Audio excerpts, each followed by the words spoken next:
Hello students, welcome to online lecture series on electromagnetic fields. Myself Kapil Dhama, assistant professor, and the subject deals to electrical engineering 4th semester. We will cover unit 2, lecture 6. The following topics of this lecture are the concept of electric field due to charge circulating, electric field due to infinite sheet of charge, electric flux density, properties of flux lines, vector form of electric flux density, relation between vector and E form. So students, we discuss the following concept of electric field in case of circular ring. Okay, तो जैसा कि आप देख रहे हैं student कि यहाँ पे इलेक्ट्रिक फील्ड हम निकालना चाह रहे हैं सर्कुलर रिंग का। पिछली क्लासेस में हमने इन्फिनाइट लेंथ की जो लाइन चार्ज है वो हमने इलेक्ट्रिक फील्ड का निकाला था। जैसे कि आप देख रहे हैं स्टूडेंट कि हमने यहाँ पर एक इस तरीके से एक सर्कुलर रिंग बनाई है, और चूंकि ये क्लोज पाथ में है तो मैंने इसमें क्या किया कि एक स्मॉल अमाउंट का डीएल मैंने यहाँ पे ले लिया। अब सर्कुलर रिंग है तो सर्कुलर रिंग का रेडियस जो होगा वो आर होगा। और अगर हम बात करें स्टूडेंट कि एक पी पॉइंट है ऊपर, है ना, पी पॉइंट जेड एक्सिस के ऊपर लाई कर रहा है, तो इसका डीएल के रिस्पेक्ट में जो डिस्टेंस होगा वो क्या होगा, तो वो आप यहाँ देख रहे हैं कि हमने यहाँ पे लिखा रखा है 0 0 जेड। क्योंकि जेड एक्सिस पे जब आप बात करते हैं स्टूडेंट तो एक्स और वाई कोऑर्डिनेट्स आपके क्या हो जाएंगे 0, और जेड कोऑर्डिनेट आपका जेड मिलेगा in the direction of A Z. Okay, तो इस डायरेक्शन में जैसे कि आप देख रहे हैं स्टूडेंट कि जो पोजीशन वेक्टर है पी पॉइंट से डीएल का, उसको हमने आर वेक्टर डिफाइन किया हुआ है। ये देखिए ये वाला पॉइंट, और जो पोजीशन वेक्टर आर की है उसका जो डायरेक्शन है ए आर वेक्टर हो जाएगा। रो एल आपका डेंसिटी हो जाएगी, इलेक्ट्रिक फील्ड ई बाहर की तरफ। अब ये कहता है कि कैसे हम इसको सॉर्ट आउट करेंगे। तो जैसे देखिए स्टूडेंट यहाँ लिख रखा है consider a charge circular ring of radius R जो कि प्लेस की गई है एक्स वाई प्लेन के अंदर। तो देखिए स्टूडेंट कि जो रिंग है it is placed in the X Y plane. Okay, तो carrying a charge uniformly along it circumference. तो सर्कमफ्रेंस कौन सा है, ये पूरा सर्कमफ्रेंस है। इस सर्कमफ्रेंस के ऊपर क्या है आपके पास, यूनिफॉर्मली चार्ज आपका डिस्ट्रीब्यूटेड है। तो जो रो एल है जिसको हम रो एल को चार्ज डेंसिटी कहते हैं, तो इसको हमने क्या लिखा हुआ है सेंटीमीटर पर मीटर, कूलम पर मीटर। तो कूलम पर मीटर का मतलब चार्ज ओवर, क्योंकि आप जानते हैं कि पेरीमीटर या सर्कमफ्रेंस हमेशा मीटर में लिया जाता है, तो कूलम पर मीटर हो जाएगा। तो point P is at the perpendicular distance Z from the ring, consider a small differential length DL on this ring. तो ये कहता है कि डीएल हमने क्या लिया, एक छोटा सा टुकड़ा लिया स्टूडेंट। ये जैसे कि आप यहाँ देख रहे हैं ये हमने डीएल एक छोटा सा टुकड़ा लिया। ये डायग्राम कुछ इस तरीके से बना हुआ है स्टूडेंट, जैसे कि आप यहाँ देख रहे हैं कि जेड रिंग है, एक ये आर है, यहाँ हमने एक क्या लिया हुआ है स्टूडेंट, डीएल लिया हुआ है। एक पी पॉइंट है जेड के ऊपर, वहां से हमने क्या हुआ परपेंडिकुलर डिस्टेंस बनाया है। तो इस पी पॉइंट के जो कोऑर्डिनेट्स होंगे वो 0 0 जेड होंगे।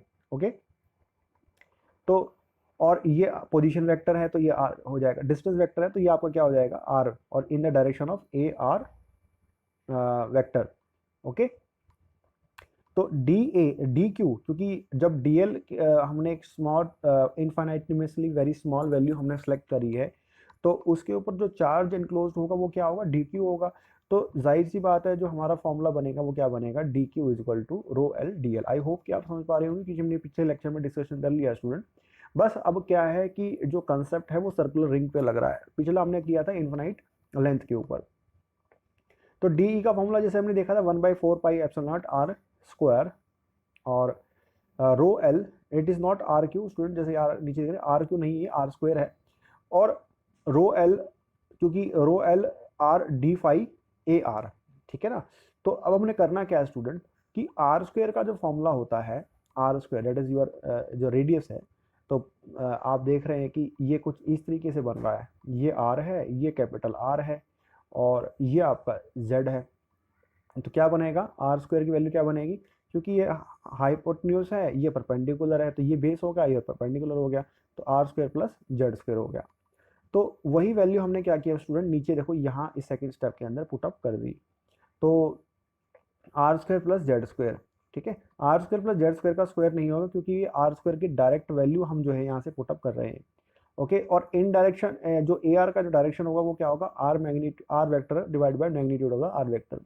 तो थोड़ा सा इसको हम थोड़ा सा रीअरेंज करेंगे स्टूडेंट, तो आप देखेंगे कि आर वेक्टर का वैल्यू क्या है, minus R A R vector plus Z times of A Z divide by R square plus Z square.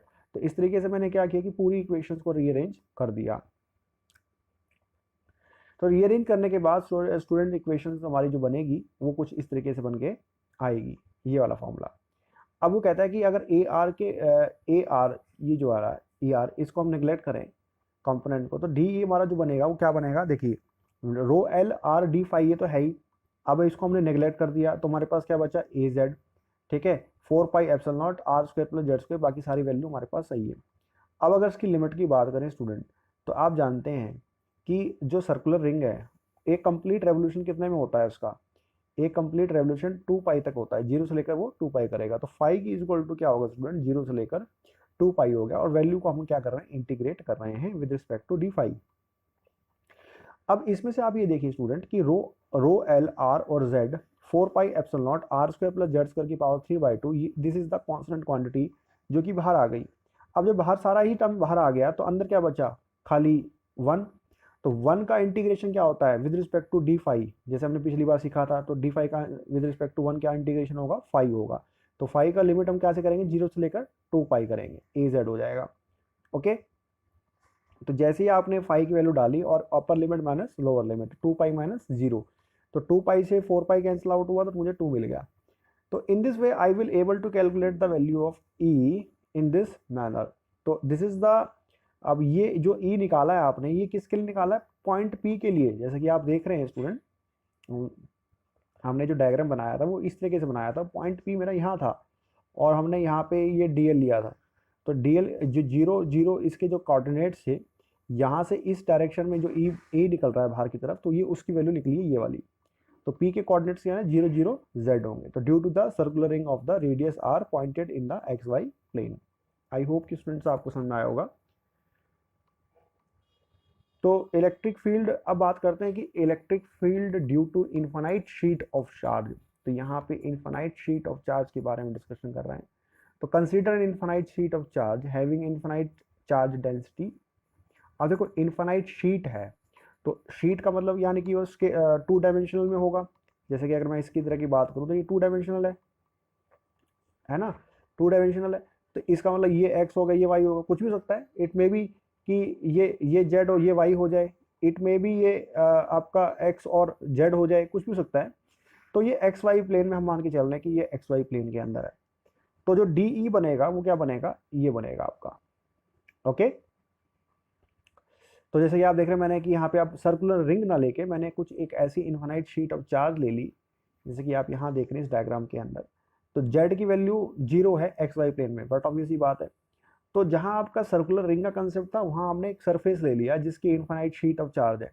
तो पी पॉइंट मेरा वहीं लोकेट हो गया, और मैंने क्या किया कि एक डीएल ना लेके मैं अब क्या ले रहा हूँ स्टूडेंट, डीएस ले रहा हूँ। तो डीएस में क्या होगा कि 2 प्लेन होंगे, एक्स वाई होगा, वाई जेड होगा, जेड एक्स होगा। क्योंकि हम क्या ले रहे हैं यहाँ पे एक्स वाई प्लेन ले रहे हैं, तो डी एक्स डी वाई हो जाएगा। तो वही same concept, D X D Q is equal to P S D S, P S और ये R D phi D R D phi, A R का जो कंपोनेंट हमने यहाँ निकाल दिया, और आर जो हमारा पिछली बार जो सेम था वही हमने यहाँ लिखा हुआ है, आर का magnitude R square equal to plus Z square, तो ये हमने निकाल दिया। ए आर हमने ये ऑलरेडी वहीं लिख रखा है, वापस यहाँ इसके अंदर वैल्यू पुटअप कर दी, और ये सारा बिल्कुल सेम टू सेम आ गया। ओके, तो नेक्स्ट स्टेप में जैसे कि आप देख रहे हैं स्टूडेंट कि पहले था सर्कुलर रिंग, और वो भी क्या था 0 से लेकर 2 पाई। अब जो हमारा बात बनेगा वो बनेगा आर से लेकर 0 से लेकर इन्फिनिटी, क्योंकि रेडियस अब बढ़ता चला जा रहा है सरफेस का, तो और फाई 0 से लेकर 2 पाई हो जाएगा। तो all A R components of E are going to cancel each other. तो जितने भी ए आर के कंपोनेंट्स हैं स्टूडेंट वो कैंसिल आउट ईच अदर हो जाएंगे, तो you will get the values such like this value. Okay, अब यहाँ क्या करेंगे कि हमने किया ये लिया U square is equal to R square plus Z square, तो 2u is equal to 2r dr। तो ये r dr की वैल्यू कितनी आ गई स्टूडेंट, 2u du बाई 2 से कैंसिल आउट हो गया, तो ये r dr equal to u du। अब लिमिट हम पुट कर रहे हैं, तो r की वैल्यू जब 0 है जैसे आप यहाँ देख रहे हैं लिमिट के अंदर आर की वैल्यू 0 है, तो यू स्क्वायर की वैल्यू क्या हो सकती है उस समय, जेड होगी। इसी तरीके से जब आर की वैल्यू इन्फिनिटी है तो यू की वैल्यू कितनी हो जाएगी, इन्फिनिटी। इन दिस वे जब हम सब्स्टिट्यूट कर रहे हैं तो आर की वैल्यू भी, लिमिट भी हमारी क्या होगी स्टूडेंट, चेंज होगी। तो जैसे कि आप स्टूडेंट देख रहे हैं कि अब लिमिट हमारी यू से लेकर जेड और इन्फिनिटी तक बढ़ गई, और 0 से लेकर फाई हमारा डी फाई की वैल्यू लिमिट हो गई। तो जो ये हमारा कंसेप्ट बना। अब सीधा हम क्या करेंगे, इसको इंटीग्रेट करेंगे, rho S 4 pi epsilon naught, ये कांस्टेंट क्वांटिटी है, और U D U D phi Z A की जेड आर यू की पावर 3/2। तो यू स्क्वायर जो यू ऊपर है और 3/2 है, इससे हम इसको कैंसिल आउट करेंगे, तो you will get as U की पावर -2। तो इंटीग्रेशन ऑफ यू की power -2 is nothing but -2 + 1 -2 plus. I hope कि आप समझ पा रहे होंगे कि x की पावर n dx का इंटीग्रेशन क्या होता है, x की power n + 1 divide by n + 1। तो ये फॉर्मूला वहाँ लगा और हमने लिमिट यहाँ पुट कर दी। तो जैसे ही आपने लिमिट पुट करी स्टूडेंट, तो यहाँ क्या बना, u की पावर -1 डिवाइड बाय -1। तो इसको थोड़ा रीअरेंज करेंगे तो माइनस बाहर ले गए, और u की पावर -1 को क्या लिख सकते हैं हम, 1/u लिख सकते हैं। तो ये हमने यहाँ लिख दिया, तो इन्फिनिटी बाय जेड हो गया। अब देखिए स्टूडेंट कि जो 1/∞ था, 1/∞ वो क्या होता है, 0 होता है, और z एक लोअर लिमिट है, वो मैंने यहाँ लगा दी। ठीक है, तो z और ये मेरा ये 1/∞ 0 हो गया, माइनस माइनस क्या हो गया, प्लस हो गया। तो जेड स्क्वायर मेरे पास, जो जेड स्क्वायर था मेरे पास, वो मेरे पास बाहर पड़ा ही था, जेड से मेरा कैंसिल आउट हो गया, जेड मेरे पास गया, नीचे भी जेड कैंसिल आउट हो गया। तो I will get this value. Okay, now we talk about the electric flux density students. तो इलेक्ट्रिक फ्लक्स डेंसिटी या इलेक्ट्रिक फ्लक्स डेंसिटी को हम फ्लक्स लाइंस या स्ट्रीम लाइंस भी कहते हैं। तो if a unit test charge is placed near a point charge, एक टेस्ट चार्ज को एक पॉइंट चार्ज के एक उसको नियर रखें एक सर्टेन डिस्टेंस के ऊपर। तो पॉइंट चार्ज हमने पिछले क्लासेस में डिस्कशन किया कि पॉइंट चार्ज क्या है, पॉइंट चार्ज जिसका सरफेस आप आइडेंटिफाई नहीं कर पा रहे, बट उसका कुछ ना कुछ चार्ज है, पॉजिटिव या नेगेटिव चार्ज। ओके, यानी कि सरफेस जो है infinitely very small, so it experience a force. The direction of this force can be represented by the lines. So radially coming outward from a positive charge, this lines called flux lines. तो जैसे कि आप देख रहे हैं कि हर charge की कुछ ना कुछ एक ऐसी जो जब वो फोर्स एक्सपीरियंस करेगा, तो कुछ तरीके से कि वो फोर्स ऑफ लाइंस जो है आउटवर्ड की तरफ निकलेंगी, और वही उसकी क्या है, फ्लक्स लाइंस है। तो flux lines gives the pictorial representation of the distribution of electric flux around a charge. तो चार्ज के इर्द गिर्द जितनी भी फ्लक्स लाइंस आपको इलेक्ट्रिक फील्ड के रूप में आपको दिख रही है, वही आपके क्या है, इलेक्ट्रिक फ्लक्स है। तो इलेक्ट्रिक फ्लक्स में थोड़ा सा अगर हम इसको देखें स्टूडेंट, तो 1837 में Michael Faraday performed experiment on electric field, and he should not that the total number of lines of force is any particular electric field is called electric flux.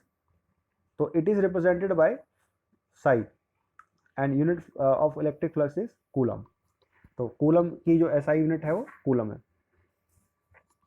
अगर इसकी प्रॉपर्टीज की बात करें स्टूडेंट फ्लक्स लाइंस की, तो पहली property जैसे हम देख रहे हैं, flux lines start from positive charge and terminate on the negative charge, जैसे कि आप इस डायग्राम में देख रहे हैं, ये वाले डायग्राम में। ओके, दूसरा है कि if the negative charge is absent तो flux lines terminate at infinity. बिल्कुल बात है कि क्योंकि पॉजिटिव चार्ज से जो आपकी लाइंस हैं वो ओरिजिनेट हो रही हैं और टर्मिनेट करेंगी नेगेटिव चार्ज के ऊपर। तो चार्ज अगर नेगेटिव चार्ज अगर एब्सेंट होगा तो वो इन्फिनिटी की तरफ मूव होंगे, टर्मिनेट होंगे। तो if the positive charge is absent the flux lines terminates on the negative charge from infinity. तो वो कहता है कि यदि पॉजिटिव चार्ज ही एब्सेंट है तो नेगेटिव चार्ज से क्या होगा, टर्मिनेशन होगा फ्रॉम इन्फिनिटी तक, है ना। तो जैसे कि आप यहाँ देख रहे हैं स्टूडेंट, जो हमने डायरेक्शंस को दिखाया गया है, ये वाला, ये तो तब है जब आपका पॉजिटिव चार्ज है बट नेगेटिव चार्ज एब्सेंट है, तो ऑरिजिनेट बाहर की तरफ हो रहा है। और ये वाला जो कंसेप्ट है, ये है नेगेटिव चार्ज है ना, नेगेटिव चार्ज ये वाला। तो इसमें क्या है कि बाहर की तरफ से आ रहा है ना, क्योंकि टर्मिनेशन कहाँ होगा, नेगेटिव चार्ज की तरफ होगा।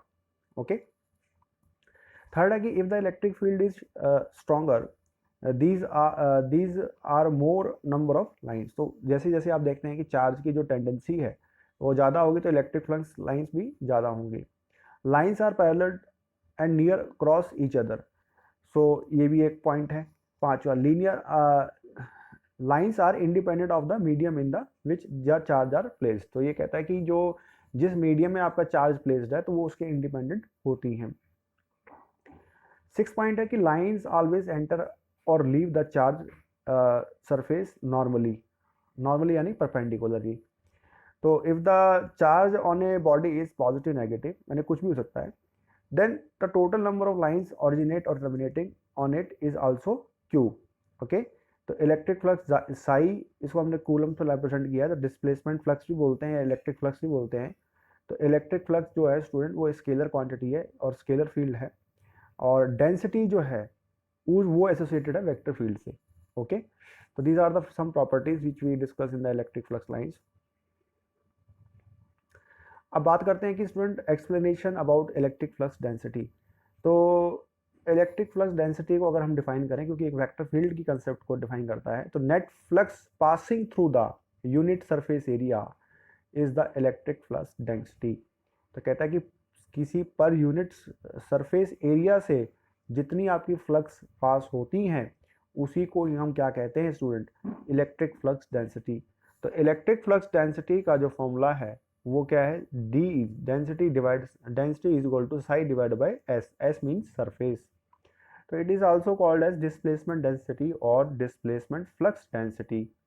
तो psi is nothing but your total flux and S is the total surface area of the sphere, क्योंकि आप जानते हैं कि जो आपका चार्ज है वो एक स्फेरिकल नेचर का होता है। तो एक्सप्लेनेशन क्या है, कैसे इसको एक्सप्लेन करेंगे, देखिए। तो कहता है कि कंसीडर करें ए पॉइंट चार्ज जिसका किस पे या तो प्लस क्यू या माइनस क्यू हो सकता है। तो flux lines originate from positive charge and terminates toward the negative charge. तो कंसीडर यूनिट सरफेस चार्ज। अब हम क्या करेंगे, एक यूनिट सरफेस चार्ज लेंगे, number of flux lines are passing through this surface area. तो electric flux density has a specific direction which is normal to the surface. जैसे कि अभी हमने डिस्कशन किया कि कोई भी चार्ज होगा तो जब उसमें से कोई ऑरिजिनेट होती है हमारी फ्लक्स लाइन तो वो हमेशा नॉर्मल टू द सरफेस होती है। तो under consideration hand it is called the vector field. तो डायरेक्शन हमारी क्या है, नॉर्मल टू द सरफेस। तो ये डायरेक्शन भी डिफाइन कर रही है, तो hence the electric flux density is vector field in nature. So consider a sphere with a charge q is placed at its center and no other charges present around. So total flux distribution radially around the charge is psi is equal to q. So this flux distribution uniformly over the surface of the sphere. अब जैसे कि आप देख रहे हैं student कि अगर हम इसको वेक्टर फॉर्म में रिप्रेजेंट करें तो कैसा दिखेगा। तो वेक्टर फॉर्म में जैसे कि देख रहे हैं स्टूडेंट, हमने एक शीट एक इस तरीके सरफेस लिया हुआ है और ये ऑरिजिनेट हो रहा है। देखिए यहाँ से ऑरिजिनेट हो रहा है और यहाँ जा रहा है, टर्मिनेट हो रहा है। इसका मतलब क्या है कि यहाँ से हमारा पॉजिटिव और यहाँ हमारा नेगेटिव है। तो अगर हम पी पॉइंट की बात करें तो अगर हम पी पॉइंट की बात करें स्टूडेंट, जैसे कि आप देख रहे हैं कि consider the differential surface area D S at the point P. तो flux crossing through this differential area is D phi. तो क्योंकि अगर ये पी पॉइंट एक छोटा सा होगा जिसके ऊपर यूनिफॉर्मली डिस्ट्रीब्यूशन डी की चार्ज है, तो डायरेक्शन आउटवर्ड की तरफ ए एन दिख रही है, तो जो फ्लक्स डेंसिटी होगी वो कितनी होगी, डी फाई होगी, डी साई। तो direction of D is same as that of the direction of flux line at the point. जैसे कि आप देख रहे हैं कि इनवर्ड से टुवर्ड आउटपुट जा रही है। तो direction of differential area and flux lines are at right angle to each other at point P. तो right angle to each other होंगी डिफरेंशियल एरिया और फ्लक्स लाइन आपस में एक दूसरे को परपेंडिकुलर होगा। तो जो एट पॉइंट पी पे जो इसका जो फॉर्मूला बनेगा या रिलेशन बनेगा वो कुछ बनेगा, D vector is equal to density D psi divide by D S and A N हमारा क्या है, परपेंडिकुलर या normal to the surface. Okay students, तो जैसे कि आप देख रहे हैं कि D due to a point charge की बात करें तो जैसे कि आप देख रहे हैं कि स्फेरिकल नेचर का है जिसका रेडियस आर है और एक पी पॉइंट हमने ले रखा है A R, unit perpendicular to the surface, और D electric flux density present कर रही है, यूनिट सरफेस एरिया है ये पॉइंट पी पे। तो consider a positive charge placed at the centre of the imaginary sphere of the radius R. तो flux lines originate from the positive charge are directed radially outward. तो आपकी जो flux lines होंगी वो कहाँ originate होंगी, from inwards to the outward. तो magnetic flux density का जो मैग्नीट्यूड है वो कितना होगा student, total flux divided by total surface area. तो अगर हम सरफेस की बात करें तो स्फेयर का जो सरफेस एरिया होता है वो 4πr² होता है।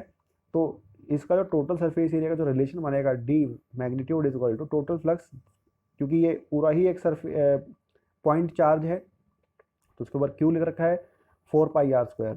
तो unit vector directly radially outward and terminate to the surface at any point on the sphere is an equal to an। तो d की वैल्यू क्या हो जाएगी, डायरेक्शन आपको देख रहा है जैसे यहाँ दे रखा है, डायरेक्शन हमारी an हो जाएगी। ओके, अगर हम बात करें स्टूडेंट वेक्टर d और वेक्टर e की रिलेशन की, तो ये भी बड़ा इंपॉर्टेंट क्वेश्चन है और शॉर्ट एग्जामिनेशन में आता है।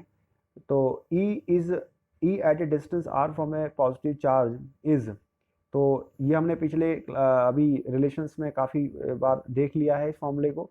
और d जो रिलेशन बनेगा d डिवाइड बाई e, तो वो क्या बनेगा, ये देखिए इस टेक्स्ट में ये जो है q divide by 4πr² AR, और नीचे जो है q 4πr 5 epsilon naught r² AR।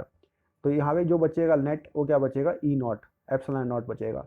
तो एप्सिलॉन नॉट जो बनेगा, तो डी वेक्टर जो बनेगा वो बनेगा epsilon not times of E electric field. तो ये बड़ा इंपॉर्टेंट रिलेशन है स्टूडेंट।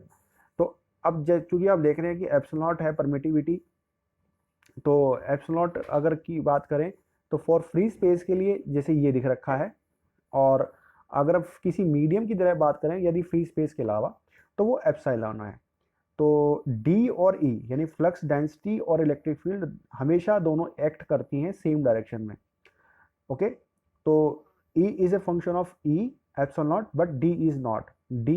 D फंक्शन हो सकता है, D फंक्शन नहीं हो सकता, जबकि E फंक्शन है किसका, एप्सिलॉन का। ओके,